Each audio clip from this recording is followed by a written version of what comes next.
Welcome back to All This Math. This is Professor Parker. Please, if you're here, go ahead and hit the like button. All right. Also, if you haven't subscribed already, subscribe to the channel. Also, at the end of this video, share this video with somebody. All right. Somebody that's studying algebra, regardless of what grade they're in. All right. And also, if you have any questions about anything we covered, please put your question or comment. If you got a comment about something, put that in the comments. All right. So now we have an equation here with fractions. I know this looks intimidating to a lot of people, which, that's fair. That's fair because, we don't see these types of equations often. We got 2 over x plus 3/10 is equal to 13/10. All right. Now, our goal is to find out the value of x that's going to make this a true statement. So what number would replace x that would make 2 over this plus 3/10 be equal to 13/10? All right. Now, the way I approach these problems is I try to eliminate the fractions. I try to eliminate the fractions to create a simpler equation or a simplified equation. All right. Now, there's a few ways we could do that. Now, one way we could do it is combine these two fractions into one fraction and then have that one fraction equals this one fraction. And then we have what's called a proportional equation, a proportional equation. Now, when you have a proportional equation, we can use something that I like to call the Malcolm X method in order to eliminate the fractions because we go into X formation by multiplying the numerator over here by the denominator down here and the numerator up here by the denominator that will be down here, right? And that will cause the fractions to be eliminated. All right. So now how do we do that? How are we going to combine these? So we look at these denominators and say, okay, what would the common denominator be between x and 10? X and 10. One way to find a common denominator is just to multiply the two denominators together. I'll repeat that again because it's very important. One way to find a common denominator is to just multiply the two denominators together, or three denominators if you got three fractions. All right. So in this case, we're going to do x times 10. Okay. So x times 10 is going to be 10x. So we're going to write one fraction bar. We're going to do x times 10, which is 10x, and we're going to write that down there. So that's 10x. And over here, we're going to write our 13/10. Now, what's going to go in the numerator? Now, our numerator is going to be this. In order to find a numerator, you got to follow this process. You got to take the LCD. In this case, it's 10x. You divide it by the original denominator, which is x. Then you take that quotient, multiply it by the numerator. So that would be 10x divided by x. What is 10x divided by x? It's 10, right? So now we're developing our critical thinking skills, right? Because we're following the process, right? 10x divided by x is going to be 10. Then you take that 10 and multiply it by 2, which is going to give you 20. So we're going to put 20 in this part of the numerator. Then we're going to put a plus sign because we got to also represent this numerator. So we got 10x divided by 10. 10x divided by 10 is equal to x. 10 divided by 10 is 1. 10x divided by 10 is equal to x. Then you take that x and you multiply it by 3. X times 3 is 3x. So you write that right here. So now we got 20 plus 3x over 10x is equal to 13 over 10. So now we have what's called a proportion because we have one fraction equal to another fraction. One fraction equal to another fraction. So now what I can do is I can cross multiply, or what I call, like I said, Malcolm X method. I go into X formation. I go like this and I go like that. This and that. This and that. And I just like evoking the names of our ancestors. So that's why I call it the Malcolm X method, even when we're doing algebra. All right. So now I got 20 plus 3x times 10. So it's going to look like this, right? Boom, boom. 20 plus 3x. Put that in parentheses, though. Put the 20 plus 3x in parentheses. Then multiply that by 10. Bring the equal sign over. And then 10x times 13.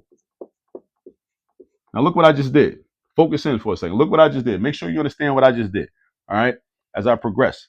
Now I had this equation right here. I multiplied 10 by this whole numerator. 10 by that whole numerator. Right. I didn't actually do the multiplication yet. I just showed the multiplication. I'm representing it right now. Then we got 10x times 13. 10x times 13. All right. So now over here, I'm going to distribute the 10 to everything inside the parentheses. So I'm going to have 200 plus 30x. Where did 200 come from? 20 times 10. 20 times 10.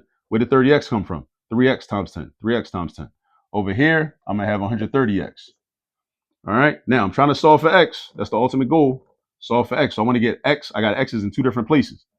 I don't want that. I want to combine the x's. So I'm going to move the x from the left side to the right side. I could have moved this x over here, but then that would have been more complicated because then I had to move the 200 over there. It's more efficient to just get rid of this 30x and move that over there. So I bring the 200 down. What's 130 minus 30? 100. So we got 200 is equal to 100x.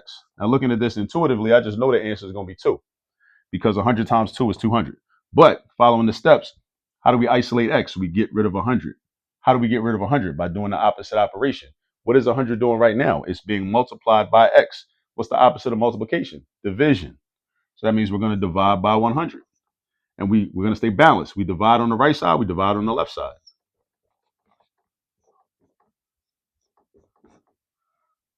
What's 200 divided by 100? 2. Now, let's go back and check to make sure that's right. Right? Want to make sure it's right. Want to make sure that this is correct by seeing if this gives us a true statement. So 2 divided by 2 plus 3/10 is equal to 13/10. Now 2 divided by 2 is 1. 1 plus 3/10 is 13/10. Is that true? Now 1 plus 3/10 is 1 3/10. Now this is a mixed number, and this is an improper fraction because the numerator is bigger than the denominator. Let's see if that's true. Now, if we know the method for converting a mixed number to an improper fraction, then we can just see if this is a true statement. 1 times 10 is 10. 10 plus 3 is 13. 13 over 10 is 13/10.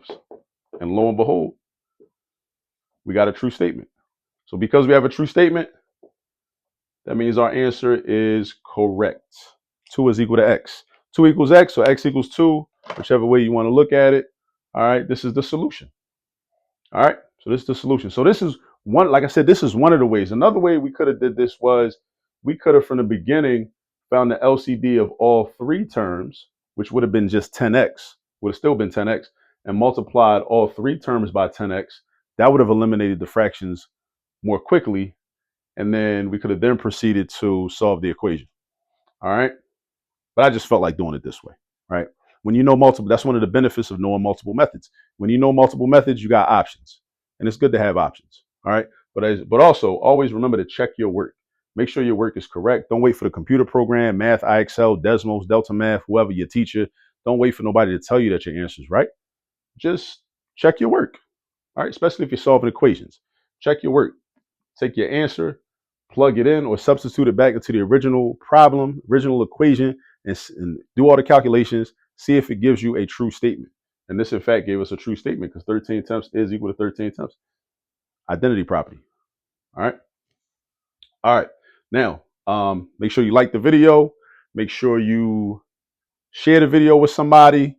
And again, drop a comment, right? Drop a comment if you have any comments or any questions about anything I did. Again, if you drop a question about something, I might make a follow-up video just addressing your question. All right. Share this with somebody. I'll see y'all later.